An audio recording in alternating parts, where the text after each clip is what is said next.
ഭാവിയെക്കുറിച്ച് ആലോചിക്കാതെ ഓരോന്ന് ചെയ്യുക, കിട്ടുന്നതൊക്കെ കൈനീട്ടി വാങ്ങുക.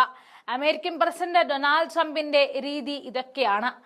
ഇപ്പോഴിതാ താരിഫ് എന്ന പേരിൽ കടുത്ത വ്യവസ്ഥകൾ രാജ്യങ്ങൾക്ക് നേരെ ചുമത്തുന്ന ട്രംപിന്റെ നടപടി 2008 വലിയ സാമ്പത്തിക പ്രതിസന്ധിക്ക് വഴിതെളിക്കുമെന്ന് പ്രവചിച്ചിരിക്കുകയാണ് അമേരിക്കൻ സെനറ്റർ കൂടിയായ സാമ്പത്തിക വിദഗ്ധ എലിസബത്ത് വാരൻ.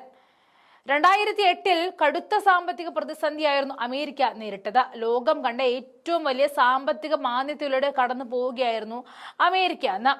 അമേരിക്കയുടെ അന്നത്തെ സ്ഥിതി വ്യക്തമായി പ്രവചിച്ച ഹാർവാർഡ് പ്രൊഫസർ എലിസബത്ത് വാരൻ തന്നെയാണ് ഇന്ന് ട്രംപിന്റെ നയങ്ങൾ 2008 കണ്ടതിനേക്കാൾ വലിയ പ്രതിസന്ധിയിലേക്ക് നയിക്കും എന്ന് പ്രവചിച്ചിരിക്കുന്നത്. റഷ്യയെ പ്രകോപിപ്പിച്ച് പണിവാങ്ങാൻ നടക്കുന്നതിനിടയിൽ ട്രംപ് ഇതൊന്നും അറിയുന്നില്ല എന്ന് തോന്നുന്നു. എന്തുകൊണ്ടാണ് അമേരിക്ക വീണ്ടും സാമ്പത്തിക മാന്ദ്യത്തിലേക്ക് പോകുന്നത് എന്ന കാര്യകാരണ സഹിതം വിശദീകരിക്കുന്നുണ്ട് വാരൻ.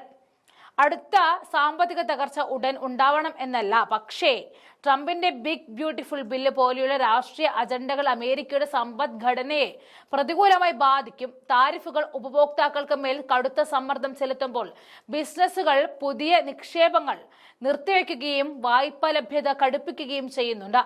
പ്രതിസന്ധിയോടൊപ്പം നിയമങ്ങളും നടപടികളും ലഘൂകരിക്കുന്നതിന്റെ ഭാഗമായി വർദ്ധിച്ചു വരുന്ന ഉപഭോക്തൃ കടം കുതിച്ചുയരുന്ന സ്ഥിതിയാണുള്ളത്.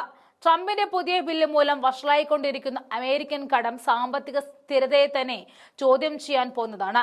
ട്രംപിന്റെ നിരന്തരമായ സാമ്പത്തിക നയങ്ങൾ 6 മാസത്തിലേറെയായി വിപണികളെ വിഴുങ്ങിക്കൊണ്ടിരിക്കുകയാണ്. വരാൻ പോകുന്ന ദുരന്തങ്ങളെക്കുറിച്ചുള്ള മുന്നറിയിപ്പുകൾ ഇതാദ്യമായല്ല ഉയരുന്നത്. ട്രംപിന്റെ അടുത്തിടെ പാസായ ബിൽ അമേരിക്കയുടെ നിലവിലുള്ള സമ്പദ് വ്യവസ്ഥയുടെ പശ്ചാത്തലത്തിൽ അടിസ്ഥാനരഹിതമാണ്. ഉപഭോക്തൃ ധനകാര്യ സംരക്ഷണ ബ്യൂറോ പോലെയുള്ള ഏജൻസികളുടെ അധികാരങ്ങൾ വെട്ടിക്കുറക്കുന്നത് അപകടകരമാണ്. സാമ്പത്തിക സുരക്ഷാ സംവിധാനങ്ങൾ പൊളിച്ചു മാറ്റുന്നത് 2008 സംഭവിച്ച തകർച്ചയിലേക്ക് നയിച്ച കാര്യങ്ങളുടെ തുടർച്ചയാണെന്നാണ് വാരൻ പറയുന്നത്. ട്രംപിന്റെ താരിഫ് യുദ്ധം പ്രത്യേകിച്ച് ചൈനയുമായുള്ളത് ഇതിനകം തന്നെ അമേരിക്കൻ നിർമ്മാതാക്കളെയും ഉപഭോക്താക്കളെയും ബുദ്ധിമുട്ടിലാക്കിയിട്ടുണ്ട്. ഇത് ഏറ്റവും ഭീകരമായ പണപ്പെരുപ്പ സാധ്യതകളുടെ സൂചനകളാണ് എന്നാണ് വാരൻ സൂചിപ്പിക്കുന്നത്.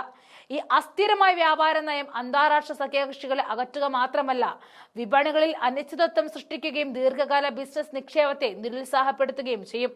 സാമ്പത്തിക വളർച്ച കൂടുതൽ മന്ദഗതിയിലേക്ക് നീങ്ങുവാനും സാമ്പത്തിക മാന്ദ്യത്തിലുള്ള ബാധ്യതകൾ വർദ്ധിപ്പിക്കാനും കഴിയുന്ന 2 നിർണായക ഘടകങ്ങളാണ് ഇവ. സമ്പന്നർക്ക് അനുകൂലമായ എന്നാൽ സാധാരണക്കാരുടെ നട്ടലൊടിക്കുന്ന ട്രംപിന്റെ വ്യാപകമായ നികുതി ഇളവുകൾ ദേശീയ കടം കുതിച്ചുയരുന്നതിലേക്കാണ് നയിക്കുന്നത്.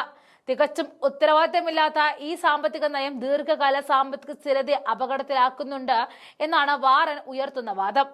ഇതിന്റെ ഫലമായിട്ട് പൊതു നിക്ഷേപങ്ങൾ ഉണ്ടാവണമെന്നില്ല. അതേസമയം പൊതുകടം അതിന്റെ മൂർധന്യത്തിലേക്ക് എത്തുന്നു. കോർപ്പറേറ്റ് ലാഭം കുതിച്ചുയരുമ്പോൾ അടിസ്ഥാന സൗകര്യങ്ങൾ, വിദ്യാഭ്യാസം, ഭവന നിർമ്മാണം, ആരോഗ്യ സംരക്ഷണം എന്നിവയ്ക്ക് ഫണ്ടില്ല. അമേരിക്കൻ സമ്പദ് വ്യവസ്ഥയുടെ അടിത്തറയ്ക്ക് അത്ര ബലം പോരാ എന്നാണ് വാരൻ ഇതിലൂടെ പറഞ്ഞു വെക്കുന്നത്. അതിസമ്പന്നരുടെ താൽപര്യങ്ങൾ സംരക്ഷിക്കുന്ന ഒരു സർക്കാരാണ് ഇപ്പോൾ നിലവിലുള്ളത്.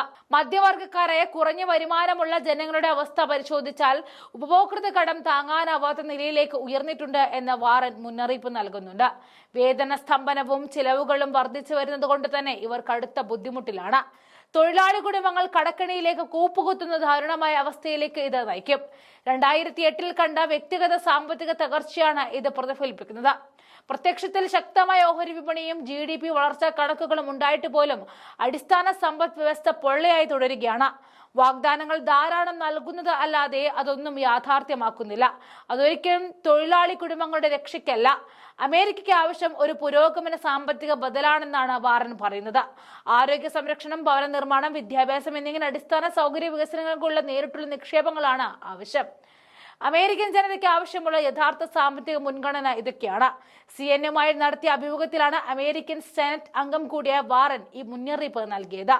അമേരിക്ക സാമ്പത്തിക അനിശ്ചിതത്വം നേരിടുമ്പോൾ ട്രംപിന്റെ 2ാം ടേം അജണ്ടയെക്കുറിച്ചുള്ള വാരന്റെ വിമർശനം മുഖവിലക്കെടുക്കേണ്ടതാണ്. ട്രംപിന്റെ ഉപദേഷ്ടാക്കൾ തള്ളിക്കളയുമ്പോഴും വാരൻ അവരുടെ ന്യായങ്ങളിൽ ഉറച്ചു നിൽക്കുന്നുണ്ട്. തിരുത്താതെ മുന്നോട്ട് പോയാൽ അമേരിക്ക കനത്ത തിരിച്ചടികൾ നേരിടേണ്ടി വരും. ഇല്ലെങ്കിൽ അമേരിക്കയുടെ സാമ്പത്തിക ചരിത്രത്തിലെ ഏറ്റവും ഇരുണ്ട അധ്യായങ്ങൾ വീണ്ടും ആവർത്തിക്കും എന്നാണ് വാരൻ തെളിവുകളുടെ അടിസ്ഥാനത്തിൽ വാദിക്കുന്നത്. വാരനെ സംബന്ധിച്ചിടത്തോളം 2008 പാഠങ്ങൾ വ്യക്തമാണ്. ട്രംപ് അത് അവഗണിച്ചാൽ തകർച്ച അനിവാര്യമായേക്കും.